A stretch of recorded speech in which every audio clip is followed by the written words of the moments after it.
B.Ed admission 2026-27 तर विद्यार्थ्यांची final merit list साईटवर उपलब्ध झालेली आहे। तर संपूर्ण विद्यार्थी ज्या विद्यार्थ्यांनी फॉर्म भरलेले आहे त्या विद्यार्थ्यांनी आपली फायनल मेरिट लिस्ट चेक करा।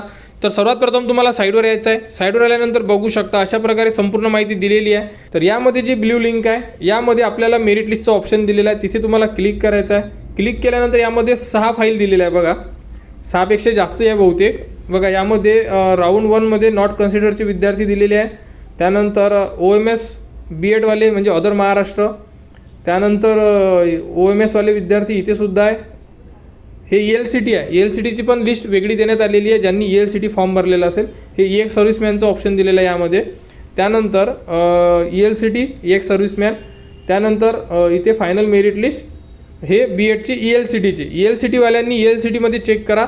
आणि जे नॉर्मलमध्ये ज्यांनी फॉर्म भरलेले आहे आणि जर तुम्ही संपूर्ण शिक्षण महाराष्ट्रामध्ये केलेलं आहे तर तुम्ही महाराष्ट्र कॅन्डिडेटमध्ये येता, तर तुमच्यासाठी पहिली लिस्ट आहे, ठीक आहे। आणि महाराष्ट्रामधल्याच विद्यार्थ्यांसाठी दुसरी लिस्ट ही ELCTसाठी आहे, ज्यांनी ELCT भरलेला आहे, ठीक आहे। ही महाराष्ट्रासाठी पहिली आणि दुसरी लिस्ट आहे। आणि बाकी मी जस्ट आता तुम्हाला संपूर्ण जे डिस्कस केलेलं आहे त्या प्रकारे त्या PDF मध्ये तुम्हाला चेक करावं लागेल। क्लिअर? आता काय करायचं बघा, तुम्हाला जर आता पहिली लिस्ट चेक करायची आहे, ही झाली महाराष्ट्र कॅन्डिडेटची लिस्ट आहे संपूर्ण विद्यार्थ्यांसाठी नॉर्मल, ठीक आहे। त्याखाली ELCTची दिलेली आहे, तुम्ही जर ELCT भरलेला असेल तर त्याबद्दलची लिस्ट तुम्हाला बघावी लागेल। आता ही लिस्ट एवढी मोठी आहे की डाउनलोड व्हायला थोडा वेळ लागणारच आहे, त्यामुळे आपण इथे थोडा वेट करू आणि ही लिस्ट डाउनलोड झाली की त्यामध्ये तुम्हाला संपूर्ण माहिती आपण डिस्कस करू। तर बघू शकता अशा प्रकारे ही लिस्ट आहे। यामध्ये विद्यार्थ्यांना काय चेक करायचं बघा, तर इथे तुम्हाला तुमचा ॲप्लिकेशन ID आहे, त्यानंतर इथे कॅन्डिडेट नेम आहे, इथे जेंडर आहे, DOB, कॅटेगरी चेक करा की आपली जी कॅटेगरी आपण टाकलेली आहे फॉर्ममध्ये तीच आहे का। त्यानंतर इथे प्रिव्हियस कॅटेगरीची गरज नाही आहे इथे संपूर्ण विद्यार्थ्यांना। कॅन्डिडेट टाईप संपूर्ण महाराष्ट्र आहे, मायनॉरिटी असाल तर यामध्ये दिलेली आहे, handicap, EX serviceman, defence priority.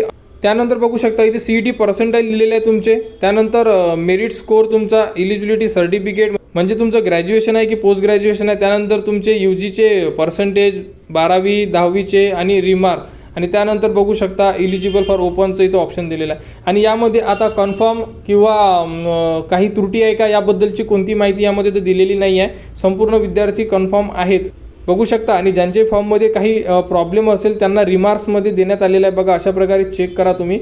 अशा प्रकारे संपूर्ण लिस्ट बघू शकता। यामध्ये ज्यांच्याही फॉर्ममध्ये रिमार्क असेल, हे बघा इथे सुद्धा रिमार्क दिलेला आहे, अशा प्रकारे रिमार्क चेक करा, काय प्रॉब्लेम असेल तर एकदा चेक करून घ्या।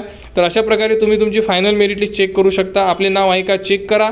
आणि आता पुढील अपडेट असेल ती म्हणजे कॅप राऊंडचा फॉर्म कधी भरायचा, तर संपूर्ण अपडेट तुम्हाला आपल्या चॅनलवर देण्यात येणार। जशी अपडेट आता B.Ed CET यांच्याकडून आली की लगेच तुम्हाला अपडेट देण्यात येणार, आणि जर टाइम टेबल आला तर आपण त्या प्रकारे फॉर्मचे व्हिडिओसुद्धा तुम्हाला देऊ। तर या प्रकारे आपली जेही मेरिट लिस्ट आहे चेक करून घ्या। कोणाला अडचण असेल तुम्ही कमेंट्स करू शकता, कमेंट्सवर तुम्हाला संपूर्ण माहिती दिली जाणार।